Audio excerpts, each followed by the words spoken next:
Sciuto, thank you so much. Let's bring in our panel now. CNN political commentator David Schwerlich, Washington bureau chief for the Chicago Sun-Times, Lynn Sweet, and CNN legal analyst and former special assistant to Robert Mueller at the Department of Justice, Michael Zeldin. Good to see you all. All right, so David, your reaction to Jim Sciuto's reporting about this former Trump campaign advisor. How damaging potentially could this be?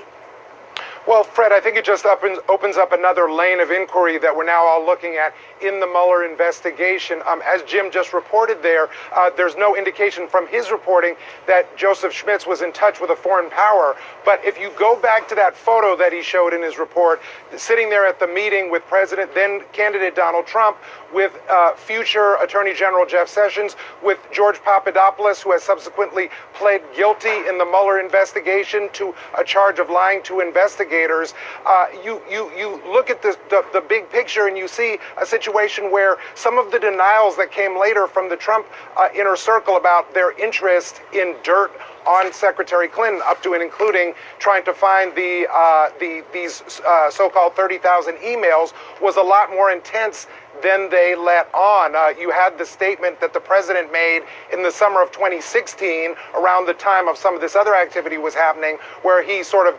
half-jokingly, at least in tone, said, I hope Russia tracks down and divulges these 33,000 Clinton emails. A year later, in 2017, the then White House press secretary, Sean Spicer, said President Trump was just joking. But if you look at this, and again, nothing in Jim's report suggests anything other than a circumstantial connection. It's not reporting that anything illegal was done, but it's clear that this idea that this was a joke is a little far-fetched. They were seriously looking for dirt on Clinton. So Lynn, at issue 2 here is how much did the presidential candidate know about all of this? So if you're Robert Mueller and that team, how is this either redirecting or perhaps solidifying some of the directions that team is already taking? Well, it's consistent, Fred. And here's what I mean by that. To show that there is collusion, which is not the formal legal term of whatever would be if there was a crime committed, it doesn't necessarily have to include up to and including now President Trump. The campaign has many parts to it, many players. And this is something I think that gets lost in this discussion, that President Trump, when he has said repeatedly there's no collusion, he's not necessarily in a position to know. The significance of this story is that it shows another campaign-related figure freelancing in the world of looking for hackers. I want to point out one other thing. Hackers who had found the Hillary Clinton emails. Now, again, the significance is this is somebody who was part of the campaign. There were others, Republicans, on the hunt. There is a operative there was a Republican activist, Peter Smith. He committed suicide last year, but he was he had people on the trail to see if he could turn up the Clinton emails, and he thought he had something that Russian hackers had. So, so this is not a trail that is necessarily new. The significance is it's a player right in the Trump orbit. And Michael, all of this taking place while simultaneously our reporting is that Trump's lawyers are preparing him for a potential interview with special counsel Robert Mueller, but at least one of the president's closest allies is calling on Trump to forget about testifying, forget about his 100% total cooperation by talking to Robert Mueller, and this is what he said. I thought it was a perjury trap, that there's every possibility the special counsel is looking at some process-related crime that doesn't relate to Russia.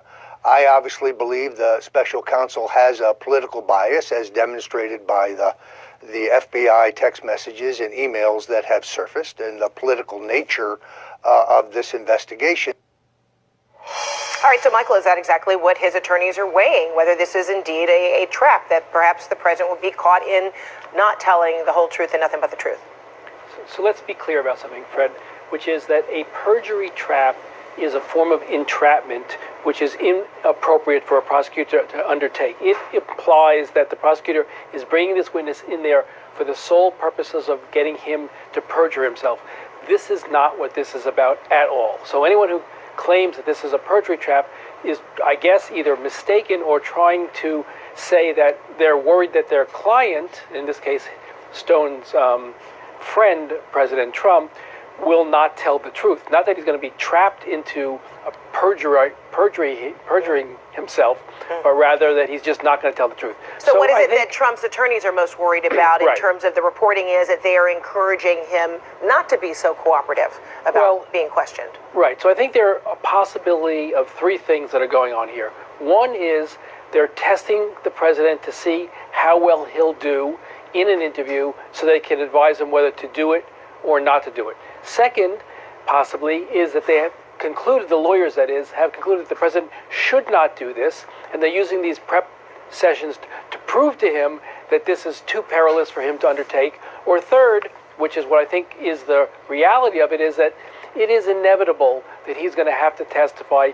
The law does not give him an opportunity not to testify unless he takes the Fifth Amendment or is going to take a challenge to the Supreme Court and decide that Nixon versus United States and Clinton versus Jones gives him some sliver of room to not testify. So I think they are preparing him for one of those three eventualities, the latter of which I think is what is the most likely, that he's going to testify and that he's got to be prepared for this, and they're trying to impress upon him how important it is to not freelance this like he was in West Virginia. All right, so David, before it is to happen, the message from the White House is the president has not agreed formally, but then listen to what he said over time. I mean, what's more 100% than this?